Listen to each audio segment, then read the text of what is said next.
Salam sejahtera dalam kasih Kristus. Jumpa lagi dengan saya, Pendeta Don Wulandungo. Atas permintaan seorang netizen, saya diminta untuk menjawab 3 pertanyaan yang diajukan dalam MTPJ Imin tanggal 5 sampai tanggal 11 Juni tahun 2022. Memenuhi permintaan netizen ini, saya memberikan beberapa catatan terkait dengan 3 pertanyaan itu. Pertanyaan yang pertama, bagaimana ciri murid seperti domba dan manusia seperti serigala? Saudara sekalian, untuk menjawab pertanyaan ini, kita harus paham dulu apa itu domba. Domba adalah seekor binatang yang sering digunakan dalam perjanjian lama maupun perjanjian baru, menggambarkan tentang diri kita sebagai umat Allah. Jadi binatang ini menjadi simbol bagi orang yang mengikut Tuhan, baik dalam perjanjian lama maupun dalam perjanjian baru. Jadi Tuhan adalah gembala kita dan kita adalah domba. Berbeda dengan serigala, domba ini binatang yang lemah, perawakannya lemah. Dia tidak sekuat, tidak setangkas serigala. Kemudian domba ini tidak dapat menyelamatkan dirinya. Domba ini sangat bergantung pada gembala. Sekalipun demikian, domba ini memiliki multiguna. Bulunya dapat dibuat benang atau kain. Kemudian tanduknya dapat dibuat sangkakala dan badannya dapat dijadikan makanan. Karena itu domba sangat disayangi oleh gembala. Domba sangat disayangi oleh gembala dan domba itu dapat dididik menjadi binatang yang taat, binatang yang dengar-dengaran kepada seorang gembala. Dia sangat taat, dia sangat setia kepada tuannya. Ketika tuannya memanggil, dia mendengarnya. Nah, jadi kalau kita ditanyakan bagaimana ciri murid seperti domba, saya mencatat beberapa hal. Yang pertama, dia sadar bahwa dirinya itu adalah makhluk yang lemah, makhluk yang terbatas, makhluk yang penuh dengan kekurangan. Dia sadar diri tentang hal itu, dan karena itu dia membutuhkan orang lain. Dan dia membutuhkan Tuhan untuk menyempurnakan dirinya. Yang kedua, dia sadar diri bahwa dia tidak dapat menyelamatkan dirinya. Dia tidak dapat menyelamatkan dirinya.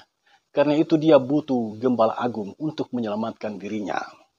Yang ketiga, dia sangat yakin bahwa dia disayangi oleh gembala.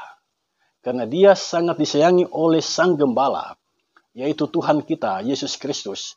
Maka dalam menempuh kehidupan ini, si domba ini atau pengikut Kristus selalu mengabdikan dirinya sepenuh hati kepada Kristus. Nah, yang keempat, dia sangat yakin bahwa dia dapat dibentuk atau dididik. Ini ciri murid seperti domba yang keempat. Yang kelima, dia sangat bergantung pada gembala. Jadi 5 hal ini yang harus kita ingat. Jika kita adalah murid seperti domba. Yang pertama, kita sadar betul bahwa kita ini manusia yang penuh dengan kelemahan, manusia yang penuh dengan keterbatasan, dan karena itu kita butuh Tuhan. Yang kedua, kita sadar diri tidak dapat menyelamatkan diri kita, karena itu kita butuh Yesus sebagai penyelamat. Yang ketiga, kita sangat meyakini bahwa kita ini disayangi oleh Sang Gembala Agung, yaitu Yesus Kristus, maka kita menjalani kehidupan tidak menyia-nyiakan kasih sayangnya bagi kita. Yang keempat, kita sadar bahwa kita adalah manusia yang dapat dibentuk oleh Tuhan, manusia yang dapat dididik oleh Tuhan menjadi makhluk yang taat kepadanya. Dan yang kelima, kita sadar betul bahwa dalam menjalani kehidupan, kita sangat bergantung kepada Sang Gembala Agung. Nah, itulah ciri murid seperti domba. Nah, selanjutnya, bagaimanakah ciri manusia seperti serigala? Pertama-tama saya menggambarkan bahwa serigala itu binatang yang kuat. Dia merasa diri mampu, dia mandiri, dia ganas, dan dia adalah binatang yang memang keras kepala, tidak jinak seperti domba. Jadi manusia seperti serigala adalah manusia yang sombong, manusia yang yakin bahwa dirinya kuat, dirinya mampu dalam menghadapi pelbagai tantangan dan persoalan kehidupan, dan dia tidak membutuhkan Tuhan. Kemudian yang kedua, dia mandiri. Dia tidak butuh orang lain, dia tidak butuh Tuhan, dia hanya mengandalkan kekuatannya dalam menempuh kehidupan ini. Yang ketiga, manusia serigala itu ganas. Mudah emosi, mudah tersulut emosinya. Dia tidak sabar, dan dia suka menyakiti hati sesamanya. Yang keempat, dia keras kepala. Dia tidak mau bersahabat, dia suka membangkang. Pertanyaan yang kedua, ada orang Kristen yang mencari Yesus Kristus agar hidupnya baik, nyaman, sukses, damai, dan aman. Mereka tidak mau memberitakan Injil karena berisiko. Mereka tidak peduli terhadap ketidakadilan, kekerasan, kejahatan, bahkan berkompromi dengan hal-hal itu, supaya tidak diancam, dianiaya, dikucilkan, dan dibunuh. Apa pendapat saudara? Saudara, karena ini adalah pendapat kita, maka kita bebas untuk menjawab pertanyaan ini. Apa pendapat kita tentang pertanyaan ini? Saya mau mengatakan beberapa hal penting. Yang pertama, semua orang itu punya harapan baik. Hidup baik, nyaman, sukses, aman. Semuanya itu adalah harapan baik. Jadi kalau ada orang punya motivasi seperti ini, itu wajar. Contoh sederhana begini, kita hidup tidak lepas dari pergumulan kehidupan. Nah, kemana kita pergi saat menghadapi pergumulan kehidupan? Kita mau kemana? Pasti jawaban yang paling kita anggap terbaik adalah kita menjumpai Yesus Kristus. Semua manusia butuh Tuhan di saat hidupnya terpuruk.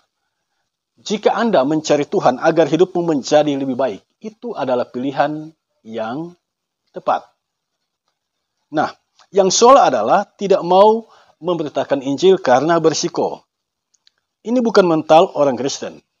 Yesus mengajarkan orang Kristen berani menghadapi masalah, berani mengambil risiko. Jangan seperti Yunus, lari ke Tarsis. Nah, ini banyak orang Kristen yang seperti ini. Ada masalah, ada tantangan, ada persoalan. Tidak belajar menghadapinya, tetapi lari dari kenyataan itu. Seperti Yunus, ketika dipanggil Tuhan, dia pergi meninggalkan panggilannya itu. Nah, Tuhan tidak menghendaki kita menjadi orang Kristen yang seperti itu. Tugas kita pengikut Yesus adalah memberitakan Injil. Jadi, kita harus memberitakan Injil. Injil itu adalah berita atau kabar baik tentang karya penyelamatan Allah. Yesus yang adalah firman yang telah menjadi daging, dia mati, dia bangkit, dia naik ke surga, dia datang kembali untuk menyelamatkan kita. Itulah berita Injil yang harus kita beritakan. Masih ingat ucapan Paulus dalam 1 Korintus 9 ayat 16? Paulus mengatakan, celakalah aku jika aku tidak memberitakan Injil. Nah, sikap tidak peduli atau apatis, itu adalah sikap yang tidak baik. Kita tidak boleh diam saat ada ketidakadilan. Kita tidak boleh diam di saat ada kekerasan. Kita tidak boleh diam di saat ada kejahatan, apalagi berkompromi dengan semuanya itu. Jangan berkompromi. Tuhan tidak menghendaki kita berdiam diri saat kita tahu berbuat baik, tetapi kita tidak melakukannya. Masih ingat ucapan surat Yakobus? Jika kita tahu berbuat baik dan kita tidak melakukannya, kita berdosa. Tapi dalam realitas kehidupan, banyak orang memilih diam. Ayo, akui tidak. Dalam menjalani kehidupan, banyak orang memilih diam. Kapan itu terjadi? Saat yang menjadi pelaku ketidakadilan, kekerasan, dan kejahatan adalah orang yang berkuasa.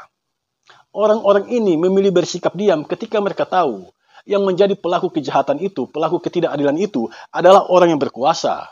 Raja, anggota dewan, aparat keamanan, gubernur, wali kota, dan sebagainya. Mereka pun berdiam diri kala pelakunya adalah orang yang berpengaruh. Orang yang berpengaruh, orang kaya, dan sebagainya. Sebab bila mereka bersuara, mereka takut. Nyawa mereka melayang. Nah, dilema ini pernah dialami oleh seorang teolog, seorang pendeta bernama Dietrich Bonhoeffer di Jerman. Ketika itu dia melihat rancangan Hitler membunuh orang Yahudi. Dietrich Bonhoeffer mengambil sikap melawan Hitler.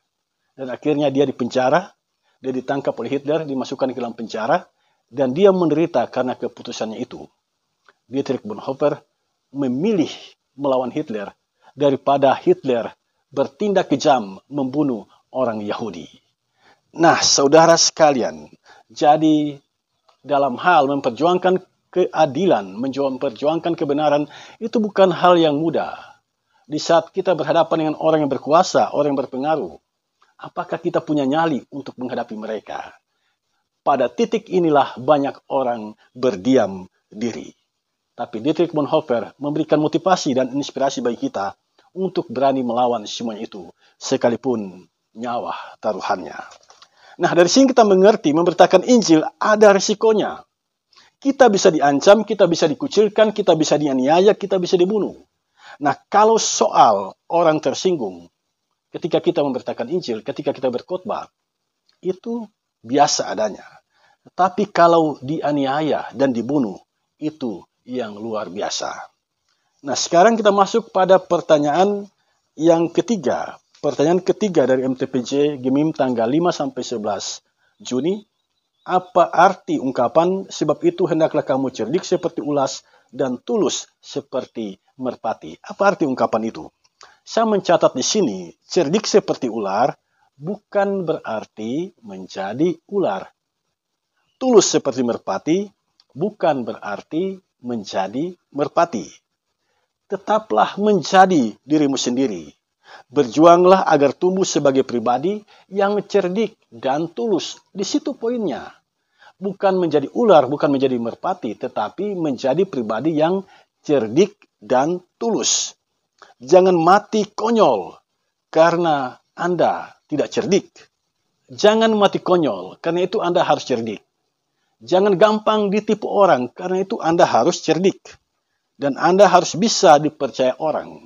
Anda harus punya kredibilitas di mata orang, karena itu Anda harus tulus seperti merpati. Jadi yang diinginkan Yesus di sini adalah bertumbuhlah sebagai pribadi yang cerdik, agar Anda tidak mati konyol. Bertumbuhlah sebagai pribadi yang tulus, agar Anda menjadi pribadi yang sungguh-sungguh punya kredibilitas di mata banyak orang.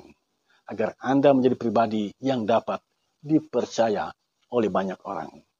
Demikian beberapa catatan yang saya buat untuk menjawab pertanyaan dalam buku MTPJ Gemim tanggal 5 sampai tanggal 11 Juni tahun 2022.